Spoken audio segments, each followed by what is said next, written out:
ఈ మునక్కాయల చెట్టు అండి ఎండిపోయింది మొత్తము. అసలు ఇంకా అది బ్రతుకుతుంది అనే నమ్మకం లేకుండా అంతగా ఎండిపోయిందండి. మొత్తం మొక్కను తీసి నేను చక్కగా ఎరువులై వేసిన మట్టిని తయారు చేసి అందులో సోడోమోనాస్, ట్రైకోడర్మా విరిడి ఇవి కలిపి ఈ మొక్కను నాటి షెడ్లో పెట్టానండి.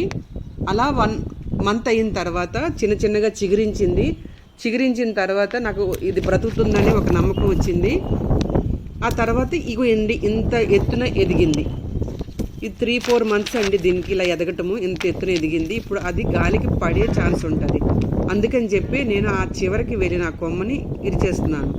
ఆ సైడ్న నేను కొమ్మ ఇరిచేటప్పుడు అండి దాన్ని నేను ఇదిగోండి ఈ కొమ్మకి మన ఇంట్లో ఉన్న ప్లాస్టిక్ పొలిథిన్ కట్టానండి. అప్పుడు దాని సైడ్ నుంచి చిగుర్లు వచ్చాయి. ఇదిగోండి ఇలా ఆకు తెంపుకున్నాను దీన్ని.